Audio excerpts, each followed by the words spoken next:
Halo, assalamualaikum warahmatullahi wabarakatuh. Selamat datang. Jadi ini adalah obrolan pertama kita. Kita pengen ngobrol-ngobrol sih, lebih tepatnya. By the way, kenalin aku namanya Saba. Kamu siapa? Aku Rafkah, Oke, ini Rafka. Kita tuh udah temenan berapa tahun kah? udah dari SMP. Berarti tepat Umur 2012 ya? kita waktu itu 13 tahun. 12 ya. 12. Berarti Sekarang 25, berarti 13 tahun. kita sudah bersama 13 tahun dan kita selalu duduk bersama gitu ya. Jadi Iya. bersama gitu. Oke. Nah, jadi ini random banget sebenarnya. Aku pengen ngajak kamu ngobrol kayak kita biasa ngobrol aja tentang beberapa hal yang mungkin berubah gitu ya.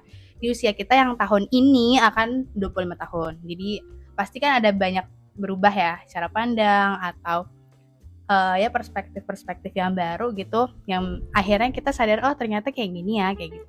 Oke, siap? Oke. Oke, langsung aja kita masuk ke obrolan pertama. Kamu dulu ya, masing-masing 2, kamu duluan deh. 2 ya. Mm-mm. Yang berubah setelah 25. Aku tuh ngerasa semenjak sebenarnya lebih ke early 23 tahun, itu aku merasa traffic pemikiran itu sangat cepat. Karena mungkin informasi yang didapat juga banyak. Terus juga aku ngerasa bagaimana aku memproses informasi juga jadi lebih sering ya. Jadi kadang aku tuh udah sering banget planning sesuatu, tapi tiba-tiba aku change the plan di tengah-tengah. Oke. Karena aku ngerasa bahwa planning ini tuh ternyata tidak cocok itu gitu loh. Nah jadi itu sih hal pertama. Jadi contoh untuk yang pertama ini misalnya dulu aku berpikir bahwa oke, aku akan fokus kerja dulu. Aku merasa bahwa aku akan lebih baik jika aku fokus di karir. Jadi aku merasa bahwa ketika aku married itu aku tidak akan pernah sama lagi. Tapi setelah aku pelajari lagi ternyata antara merit dan pekerjaan itu hal yang berbeda. Jadi in the end aku jalanin itu barengan. Nah, abis itu yang kedua apa ya? Ada jangan kesini. Ini sih. Bagaimana? Kamu udah satu udah? Udah. Oke, nanti selang-seling ya. Selang-seling ya udah kamu berarti. Tapi by the way, buat yang belum tahu, pasti belum tahu juga sih. Ini kita beda. Kalau misalnya Rafka, ini posisinya beliau sekarang sudah menikah ya kak? Iya udah. Kalau aku kan belum ya, jadi mungkin pandangannya tadi kayak gitu. Oke, sana aku. Kalau aku mungkin di usia sekarang tuh belajar untuk yang namanya mengenal arti idealis sama realistis. Mungkin sama ya kayak Rafkah tadi yang Rafkah bilang, mungkin dulu tuh kita tuh kayak memasang patokan gitu gak sih? Usia 25 harus udah punya ini, punya itu, udah punya pekerjaan yang settle, penghasilan segini. Bahkan gak jarang juga ada yang pengen punya rumah gitu kan, udah punya anak dan lain-lain. Tapi ternyata di balik itu ada juga yang usia sekarang, di usia 25 ada juga yang masih belum selesai sama dirinya sendiri, ada yang masih fokus sama dirinya sendiri, bahkan ada juga yang mungkin sekarang belum mau bergerak gitu ya kan. Iya, ada juga yang kayak ada. Gitu jadi mungkin sekarang lebih ke apa ya, idealis itu boleh ya, tapi juga jangan sampai akhirnya kita memaksakan diri kita terlalu dalam gitu. Iya, jadi melupakan realita. Jangan sampai. Iya kayak gitu. Karena sebenarnya secara nggak langsung kita tuh bisa apa ya, menurutku ada saat dimana kita tuh kayak terlalu memaksa diri kita, dan itu efek negatifnya bukan cuma buat kita gitu, tapi buat orang-orang sekitar kita juga gitu. Iya, agree. Gitu sih. Oke, next. Kamu lagi kah? Oke. Kalau aku mungkin yang kedua ini mungkin banyak sih sebenarnya ya, tapi yang kedua ini karena hal yang sangat-sangat aku pelajari itu adalah bagaimana aku merespon orang lain atau merespon lingkungan Jadi kalau sebelumnya aku tipikal orang yang sangat people pleaser. Makanya. Tapi di case aku sebelumnya, aku merasa bahwa menjadi people pleaser itu bukan sesuatu hal yang buruk. Jadi aku merasa bahwa kita in the end tuh akan mendapatkan kembali kebaikan yang sudah kita berikan.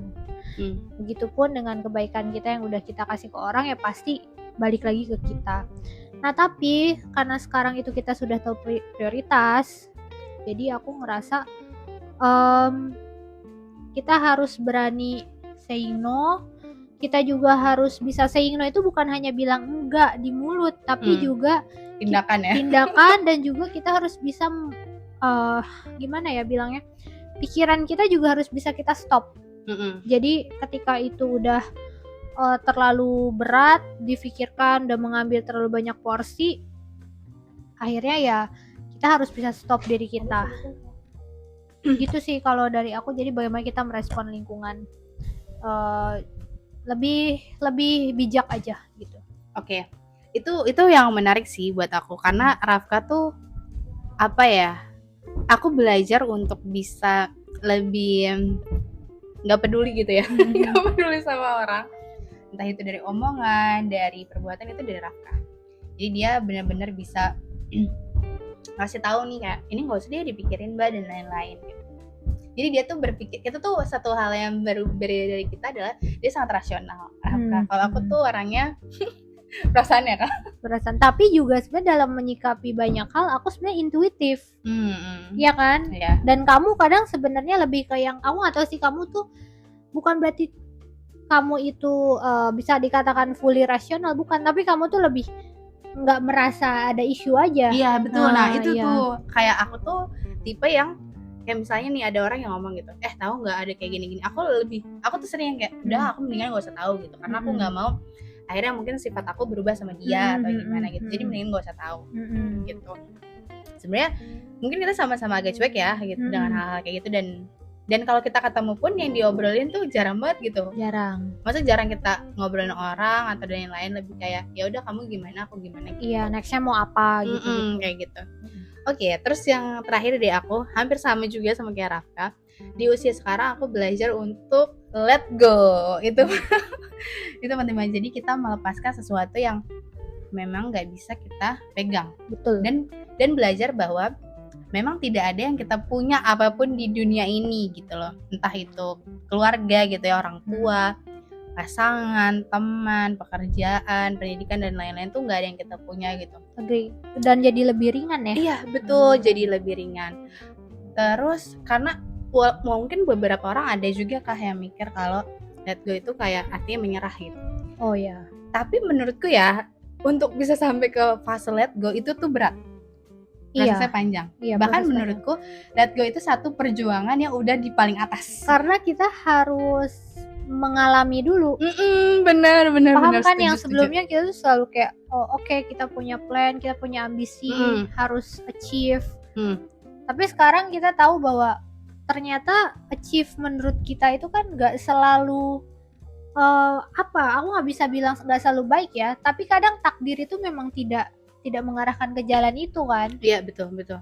Jadi dari let go itu aku juga belajar sama tadi kayak Rafa bilang, belajar untuk lebih mengenal dan memahami takdir kita tuh seperti apa gitu. Entah kita sebagai seorang hamba, sebagai seorang anak, sebagai seorang pasangan dan lain-lain, itu benar-benar belajar di let go itu gitu. Jadi dan benar kalau untuk bisa let go harus mengalami dulu, mengalami banyak kehilangan, mengalami banyak kekecewaan. Karena kalau kita nggak ngelewatin itu, kayak dulu misalnya ketika orang tuaku meninggal gitu, aku merasa bahwa kehilangan orang tua itu satu hal yang mustahil gitu. Iya kan? Tapi ketika alhamdulillah maksudnya qadarullah Allah mengambil umiku di 2 tahun lalu, itu aku sekarang merasa kalaupun nanti bapakku meninggal ataupun keluarga yang meninggal, adik duduk saya, keluargaku yang meninggal. Ini kamu tidak pakai celana pendek kan? Keluarga yang meninggal atau siapa, ya udah gitu loh, itu memang sudah takdirnya seperti itu gitu. Tapi kalau ditanya apakah sedih, ya tentu gitu. Kayak gitu sih ya. Jadi acceptance kita terhadap keadaan itu jadi lebih besar ya. Iya betul. karena kita sudah merasa bahwa yang memang semuanya tidak ada yang bisa kita atur gitu. Betul. Bahkan aku pernah akhirnya punya kesimpulan bahwa bagi kita berjalan kaki itu sesuatu hal yang untuk kita yang normal ya, itu hal yang biasa kita lakukan dan tidak akan menemukan obstacle. Tapi ketika satu titik takdir bilang bahwa hari ini pagi ini kamu nggak bisa jalan, Iya. ya kan? Nah disitulah kan artinya doa itu bukan hanya untuk hal-hal yang besar, tapi juga hal-hal yang kecil tuh harus kita syukuri Iya, setidaknya. betul. Jadi belajar untuk lebih menerima, bersyukur gitu, dan percaya bahwa apa yang Allah kasih itu pasti yang terbaik. Iya, dan aku agree bahwa tidak sampai hari ini ya, kalau pengalaman aku sebetulnya tidak ada niat mulia kita yang tidak sampai pada tujuannya. Tapi memang cara untuk sampai ke sana itu berbagai macam cara. Bahkan kadang caranya yang kita nggak sangka-sangka ya. Iya, betul ya ampun.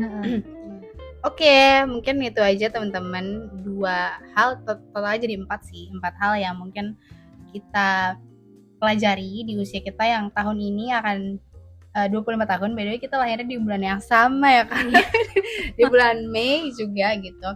Insya Allah bisa ngasih manfaat ke teman-teman semuanya.